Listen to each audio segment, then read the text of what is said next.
Normality, normality देखो, normality हम किसको बोलेंगे, थोड़ा सा गौर करो। नॉर्मेलिटी जो है ये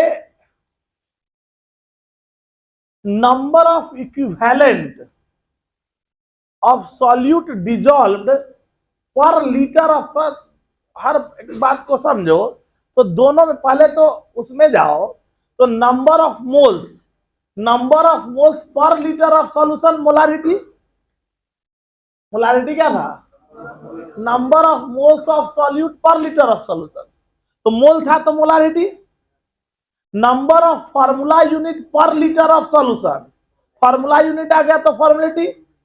अभी बोल रहे हैं number of equivalent per litre of solution, तो बस थोड़ा थोड़ा का अंतर है, मोल रहेगा तो मोलारिटी, फार्मूला यूनिट है तो फॉर्मुलेटी, इक्विवेलेंट रहेगा तो वो नॉर्मेलिटी हो जाएगा। इतना ही का स्लाइट डिफरेंस है जिसको तुमको दिमाग में रखने का है फॉर्मूला में। तो लिखो it is defined as, it is defined as the number of equivalent, number of equivalent of solute, number of equivalent of solute dissolved, number of equivalent of solute dissolved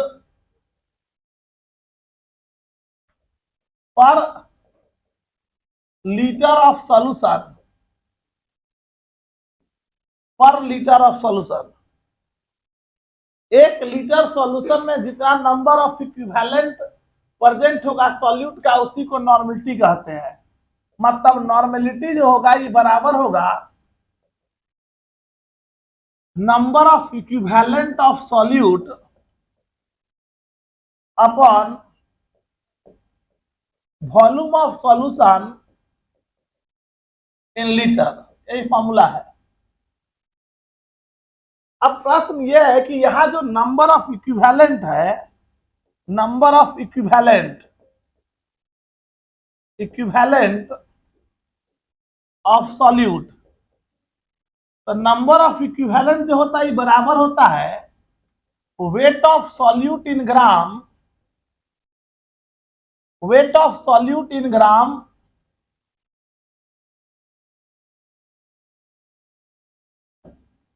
wait of solute जो हमारा है, wait of solute in gram by equivalent weight of solute, equivalent weight of solute, equivalent weight of solute, equivalent weight of solute, ये formula हो गया हमारा wait of solute. और हम जानते हैं equivalent weight, wait of solute ये बराबर होता है इक्विवेलेंट वेट, सिंपल अगर हम इक्विवेलेंट वेट की बात करेंगे तो ये बराबर होगा molecular weight, molecular weight by valency factor के, वैलेंसी फैक्टर के। इक्विवेलेंट वेट जो बराबर होता है वो molecular weight by valency factor के होता है। और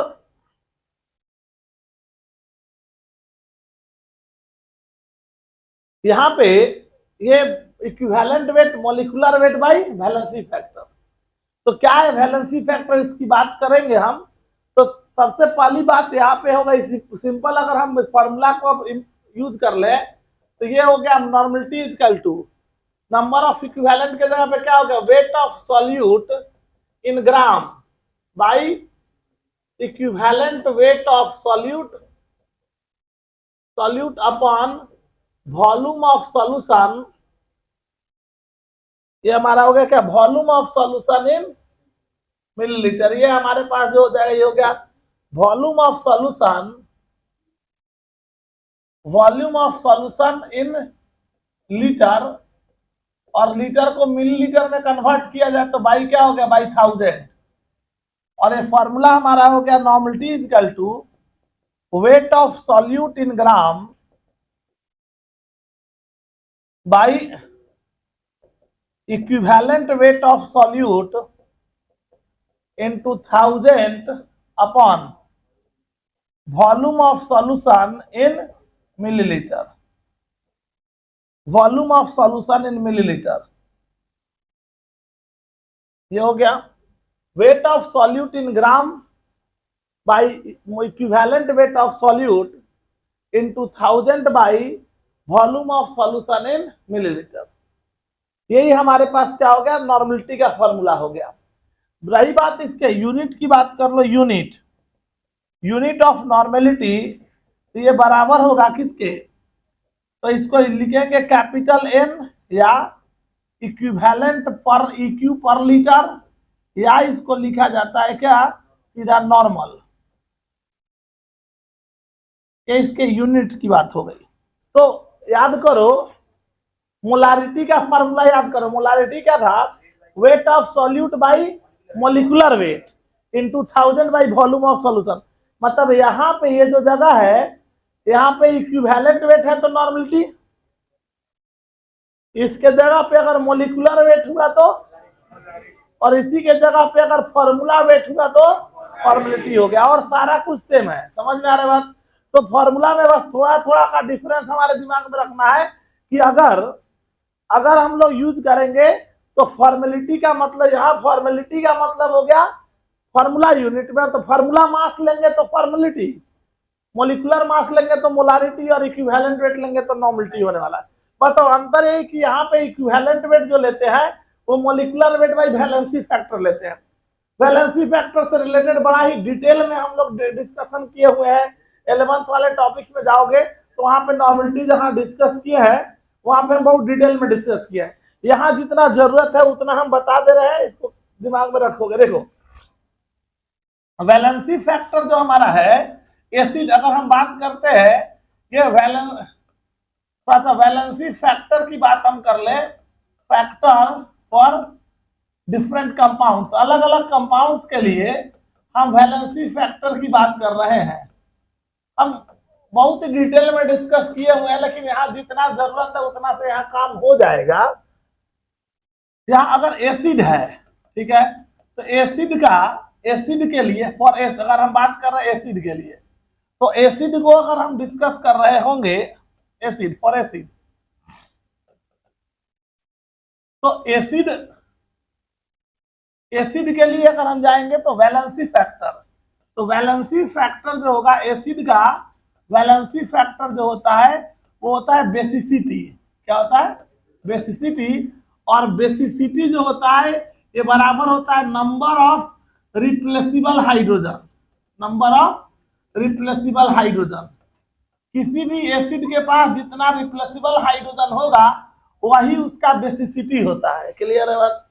जितना रिप्लेसिबल हाइड्रोजन वही उसकी बेसिसिटी होगी. और बेसिसिटी से जब डिवाइड करेंगे तो यहाँ पे इक्विवेलेंट वेट ऑफ एसिड जो होगा वो सिंपली बराबर होगा उसके मॉलिक्यूलर वेट और बाई किसके, बाई बेसिसिटी के. क्यों, क्योंकि बेसिसिटी ही इसका जो है, एसिड का जो बेसिसिटी है वही उसका इक्विवेलेंट वेट, मतलब वही उसका क्या होगा, वैलेंसी फैक्टर देगा. समझ में आ रहा बात तुमको.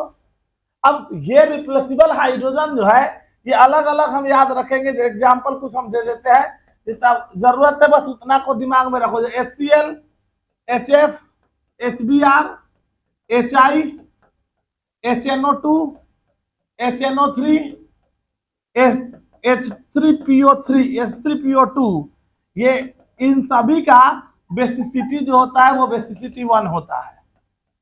तो इस सब का जैसे ही अगर इक्विवेलेंट वेट निकालना है तो इसके सीधा इसके मॉलिक्यूलर वेट को किससे डिवाइड करेंगे, 1 से डिवाइड करेंगे तो इसका बेसिसिटी आ जाएगा. क्लियर है.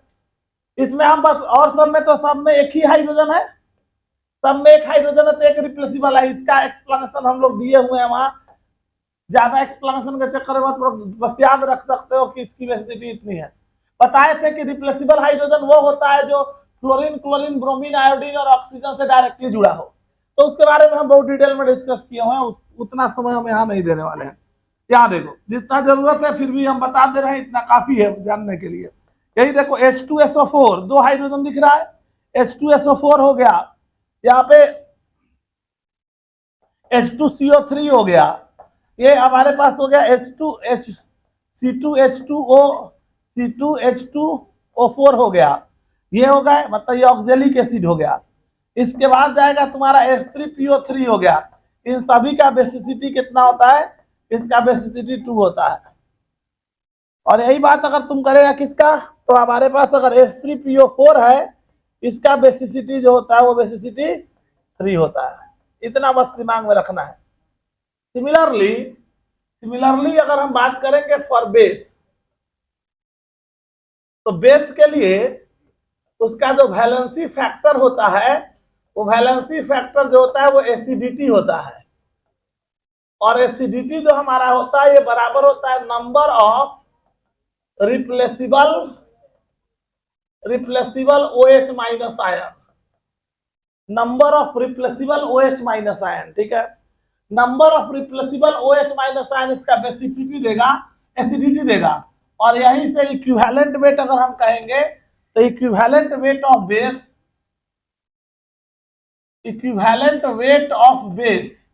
ये हमारा बराबर होगा किसके, तो उसका मॉलिक्यूलर वेट और बाई क्या, बाई एसिडिटी होगा। क्लियर है? और इसी का यूज हम लोग करने वाले हैं निकालने के लिए इसके इक्विवेलेंट वेट को।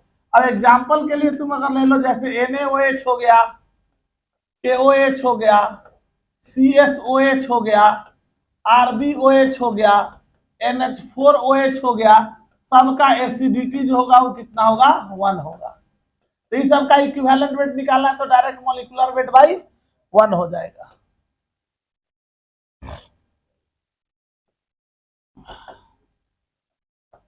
एसिडिटी 1 हो जाएगा। यही बात अगर करोगे तुम्हारे पास कौन हो गया, जैसे ये हो गया MgOH होल ट्वाइस हो गया, CaOH होल ट्वाइस हो गया, BaOH होल ट्वाइस हो गया, ये सारे हो गए। इनके लिए एसिडिटी कितना होगा, इनकी एसिडिटी 2 होगी, इनकी जो एसिडिटी है वो हमारी क्या होगी, ये 2 होगी, ठीक है। इसी तरह से हमारे पास क्या हो गया, AlOH होल थ्राइस हो गया। तो यहाँ जाएगा OH दिखेगा वो रिप्लेसिबल है, तो एसिडिटी इसकी कितनी हो जाएगी, 3 हो जाएगी। तो ये एसिड बेस, ये तो हम समझ पा रहे हैं, जितना रिप्लेसिबल हाइड्रोजन एसिड के पास होगा वो उसका बेसिसिटी होगा, और बेस के पास जितना रिप्लेसिबल OH माइनस आयन होगा वो उसका एसिडिटी होगा। जबकि अगर यही बात तुम करोगे किसके लिए, सॉल्ट के लिए, 3 का हमको याद रखना है फॉर सॉल्ट। तो सॉल्ट के केस में जो वैलेंसी फैक्टर होगा ये हमारा बराबर होगा total cationic oblique anionic charge. जो कटायनिक और एनायनिक चार्ज जो प्रेजेंट होगा इसके ऊपर, उसी के बराबर होता है total cationic oblique anionic charge, valency factor. तो स्वाभाविक है यहाँ इक्विवेलेंट वेट अगर हम सॉल्ट का निकालेंगे तो सीधा क्या होगा, तो सीधा हो जाएगा मॉलिक्यूलर वेट और बाई टोटल क्या, positive oblique negative charge, positive और निगेटिव चार्ज के बराबर होगा। क्लियर है बात, यही ना होगा।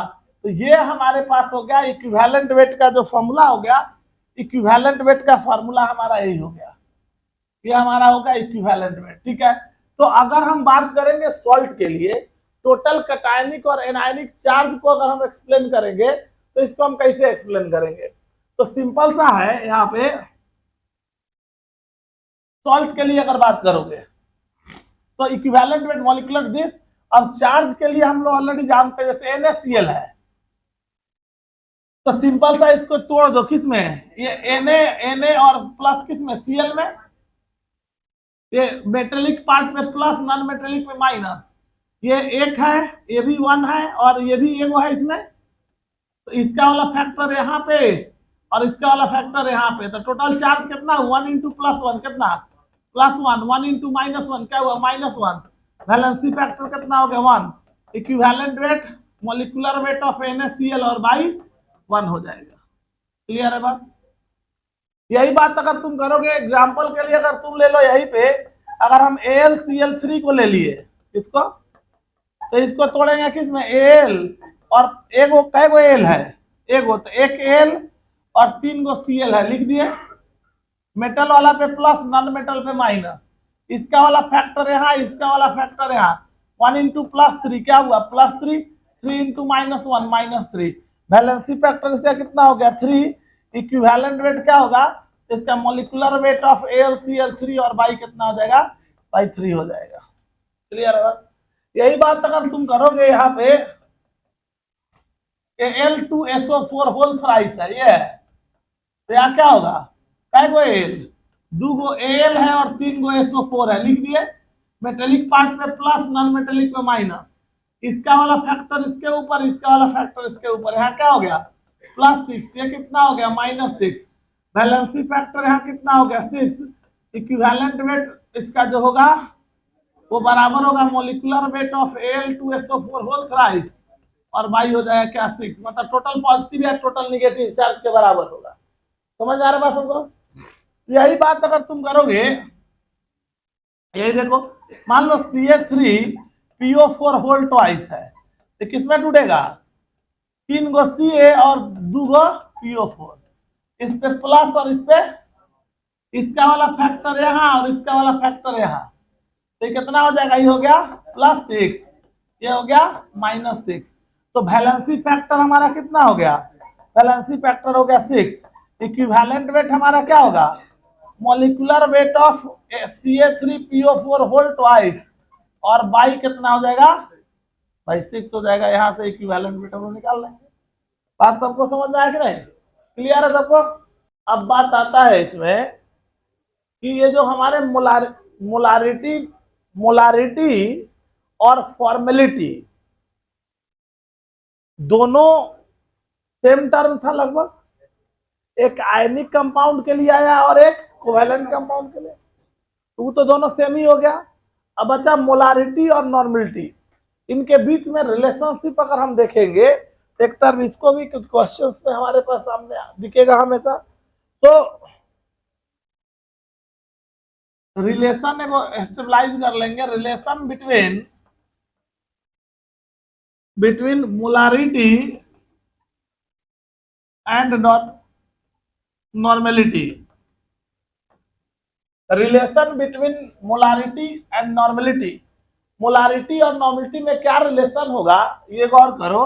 तो जैसा कि हम जानते हैं कि मोलारिटी जो हमारा है, मोलारिटी क्या होता है, तो हम लोग पढ़े थे wait of solute in gram, solute in gram by molecular weight of solute into 1000 upon volume of solution in millilitre. ये था हमारा कौन सा मोलारिटी था। मोलारिटी और नॉर्मलिटी में रिलेशनशिप की बात हम कर रहे हैं, तो मोलारिटी है हमारा कैपिटल एम हो गया, नॉर्मलिटी की बात हो रही है तो नॉर्मलिटी का मतलब हमारा हो गया क्या, ये हमारा हो गया कौन कैपिटल एम, है ना। है मोलारिटी और नॉर्मलिटी को हम रिलेट कर रहे हैं, तो मोलारिटी का फॉर्मूला हमने लिखा है यहाँ पे, मोलारिटी इक्वल टू हो गया ये, नॉर्मेलिटी हो गया weight of solute in gram by equivalent weight of solute into 1000 by volume of solution in millilitre. और हमने पढ़ा है कि इक्विवेलेंट वेट, अभी बताया हमने इक्विवेलेंट वेट क्या था, तो मॉलिक्यूलर वेट और बाई वैलेंसी फैक्टर। तो ये यहां से अगर हम नॉर्मलिटी में पुट कर दे तो ये हो गया weight of solute in gram by molecular weight of solute upon valency factor into 1000 by volume of solution in millilitre. और ये ऊपर चल जाएगा तो नॉर्मलिटी इक्वल टू हो गया weight of solute in gram by molecular weight of solute into 1000 by volume of solution in millilitre into valency factor. और यहां से अगर तुम लेके चलोगे तो ये वाला जो टर्म अपने पास आ गया, ये देखो, ये तो ये हमारा क्या हो गया, ये यार इतना नहीं डायरेक्ट, इतना देखो, ये पूरा टर्म को अगर देखो तो wait of solute bye molecular weight of solute into 1000 by volume of solution in litre, है ना मोलारिटी। तो सीधा यहां से क्या हो गया, नॉर्मलिटी इज इक्वल टू कितना आ जाएगा, मोलारिटी इनटू वैलेंसी फैक्टर, यही हो जाएगा। तो याद से अगर हम कहेंगे what is the molarity of, what is the molarity of 0.1 n Na3PO4 solution, what is the molarity of 0.1 n Na3PO4 solution। तो ये कैसे है, यहाँ पे रिलेशनशिप सिंपल दिख रहा है, Na3PO4 है, पहले तो हमको नॉर्मलिटी दिया हुआ है, तो Na3PO4 हमारा है, किसमें टूटेगा, 3Na प्लस 1 PO4, इस पे प्लस और इस पे माइनस, 3 है तो इधर 3 और इधर 1 हो गया, 1 इंटू प्लस 3, 1 इंटू माइनस 3, तो इसका वैलेंसी फैक्टर कितना हो जाएगा, वैलेंसी फैक्टर हो गया 3, और नॉर्मलिटी इक्वल टू क्या पता है, मोलारिटी इंटू वैलेंसी फैक्टर, तो नॉर्मलिटी होगा 0.1 is equal to molarity into 3, और मोलारिटी 0.1 बाई 3 इतना क्या हो जाएगा, इतना मोल पर लीटर, ये ना हो गया। आप सबको समझ आया कि नहीं। तो ये था रिलेशन था मोलारिटी और नॉर्मलिटी के बीच में। अब इसके बाद इसमें हमारे पास जो टर्म बचेगा वो मोलालिटी है, मोल फ्रैक्शन है, मास फ्रैक्शन है और परसेंटेज है, ठीक है। तो क्योंकि इन सारे का क्वेश्चन हमको एनसीईआरटी में मिल रहा है, एनसीईआरटी के चैप्टर में हमको ये सारे क्वेश्चन मिलेंगे, तो अगले क्लास में उन टॉपिक्स को डिस्कस करेंगे और उससे रिलेटेड एनसीईआरटी के क्वेश्चन को सॉल्व करेंगे हम लोग, और फिर उसके बाद आगे बढ़ेंगे। क्लियर है बात सबको।